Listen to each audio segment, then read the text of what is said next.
যদি এখন আমি তোমাকে ১০ লক্ষ টাকা দিই, কিন্তু একটা শর্ত রাখি যে আগামী ৩০ দিন প্রতিদিন তোমাকে সকাল ৫টায় উঠে অন্তত ৮ ঘন্টা নিজের লক্ষ্য নিয়ে কাজ করে যেতে হবে, পারবে? যদি উত্তর হ্যাঁ হয়, তাহলে কথাগুলো মন দিয়ে শোনো। তুমি আসলে অলস নও, কারণ সত্যিকারের অলস মানুষ সুযোগ পেলেও বদলাতে চায় না। কিন্তু তুমি বদলাতে চাও। তুমি টাকা, সম্মান আর একটি ভালো জীবন চাও। তাহলে সমস্যা কোথায়? সমস্যা তোমার ইচ্ছেতে নয়। সমস্যা হলো তোমার মস্তিষ্ক এমনভাবে প্রোগ্রাম হয়ে গেছে যে সেটা এখন পরিশ্রমের চেয়ে ইনস্ট্যান্ট প্লেজারকে বেশি গুরুত্ব দেয়। আর আজকের ভিডিওতে আমি আলোচনা করব কেন তুমি কাজ শুরু করেও বারবার থেমে যাও, কেন মোটিভেশন কয়েক ঘন্টার বেশি টেকে না, আর কেন তুমি আসলেই অলস নও, বরং তোমার ব্রেন ভুল জিনিসে আসক্ত হয়ে আছে। একবার খেয়াল করে দেখো, তুমি সারাদিন কিছু না করেও ক্লান্ত অনুভব করো। এটা শারীরিক ক্লান্তি নয়, এটা মানসিক ক্লান্তি। কারণ তোমার মস্তিষ্ক সকাল থেকে রাত পর্যন্ত শুধু একটিই কাজ করে: এড়িয়ে চলা।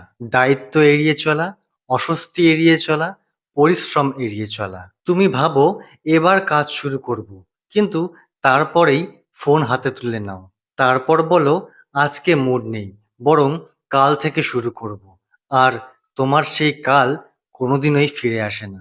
এটা এজন্য নয় যে তুমি দুর্বল, এর কারণ তোমার মস্তিষ্ক ইনস্ট্যান্ট প্লেজারের নেশায় আসক্ত হয়ে গেছে। সত্যিটা হলো তুমি অলস নও, বরং তুমি অতিরিক্ত স্টিমুলেটেড।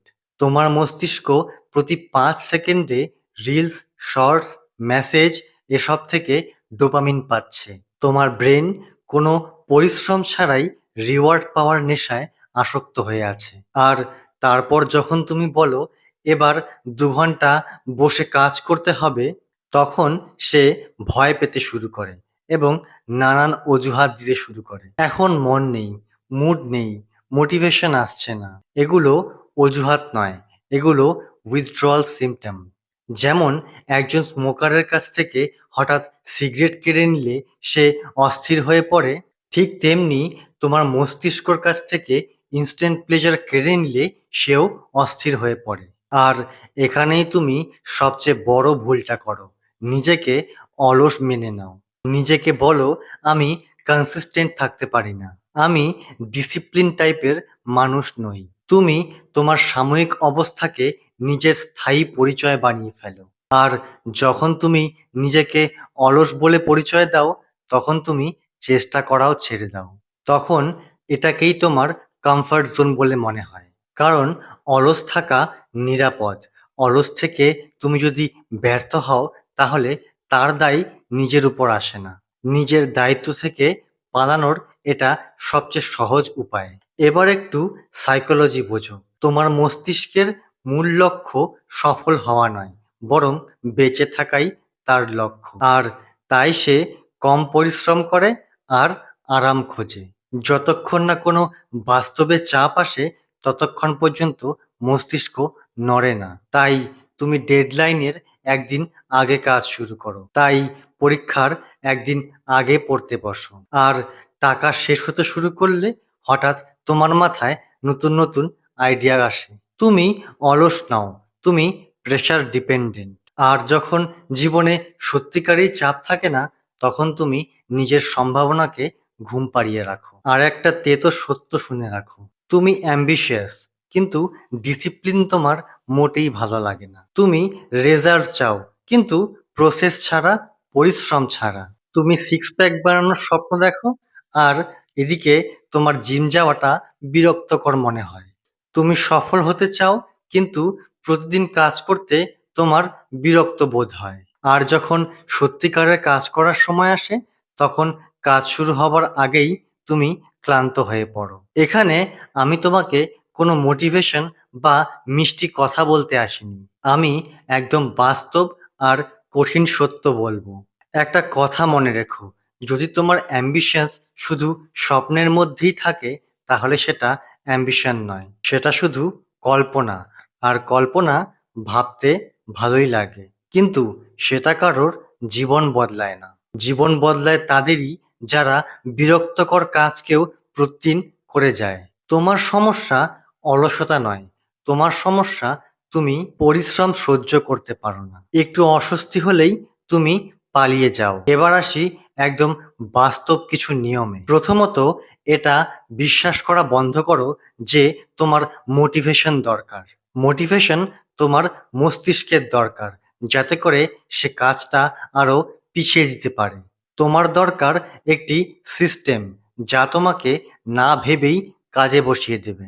দ্বিতীয়ত, নিজের জীবন থেকে অতিরিক্ত ডোপামিন কমাও। সকালে ঘুম থেকে উঠেই ফোন, রিলস এসব দেখতে শুরু করো। এগুলো তোমার দিন শুরু হওয়ার আগেই শেষ করে দেয়, আর দিনের শুরুতেই তুমি ক্লান্ত হয়ে পড়ো। তৃতীয়ত, বড় বড় লক্ষ্য সেট করা বন্ধ করো, কারণ তোমার মস্তিষ্ক বড় লক্ষ্য শুনলেই ভয় পায় এবং শেষে কিছুই করে না। তাকে ছোট, খুব সহজ এবং প্রতিদিন করা যায় এমন কাজ দাও। প্রতিদিন সেই একই কাজ করো, মুড থাকুক বা না থাকুক। আর একটা গুরুত্বপূর্ণ বিষয় হলো, তুমি কাজ করার আগে এনার্জির অপেক্ষা করো। এনার্জি কাজ করার পরে আসে, আগে নয়। মনে রাখবে, ডিসিপ্লিন কোনো ব্যক্তিত্বের বৈশিষ্ট্য নয়, এটা একটা মাংসপেশির মতন। আর মাংসপেশি তখনই শক্তিশালী হয় যখন তাকে বারবার রেজিস্ট্যান্সের মুখোমুখি হতে হয়। আর একটা ভুল ধারণা আছে যে সফল মানুষরা সবসময় মোটিভেটেড থাকে। না, তারা সবসময় মোটিভেটেড থাকে না, বরং তারা নিজের অনুভূতিগুলোকে ভালোভাবে হ্যান্ডেল করতে পারে। তারা নিজের মুডের চেয়ে কাজকে বেশি গুরুত্ব দেয়। তুমি যদি প্রতিদিন নিজের মুডের উপর ভিত্তি করে কাজ করো, তাহলে তুমি নিজের জীবনকে একটি এলোমেলো অ্যালগরিদমের হাতে তুলে দিচ্ছ। আর এই অ্যালগরিদম তোমাকে কখনোই ভবিষ্যতের কথা ভাবতে দেবে না। শেষে একটা গুরুত্বপূর্ণ কথা, তুমি অলস নও, বরং তুমি তোমার জীবনকে খুব বেশি গুরুত্ব দিচ্ছ না। যতক্ষণ না তোমার নিজের জীবন নিয়ে একটু ভয় আসবে, ততক্ষণ তুমি নড়বে না। এখন সিদ্ধান্ত খুবই সহজ, হয় তুমি তোমার স্বপ্নগুলোকে রিলসের ভিড়ে চাপা দিয়ে দাও, নয়তো নিজের অলসতা ভেঙে কাজে নেমে পড়ো। মনে রেখো, বোঝানোটা সহজ ছিল, কিন্তু মেনে চলা মোটেই সহজ নয়। যদি ভিডিওটি ভালো লেগে থাকে, তাহলে লাইক দিয়ে কমেন্টে তোমার মতামত জানিও। দেখা হচ্ছে পরের ভিডিওতে।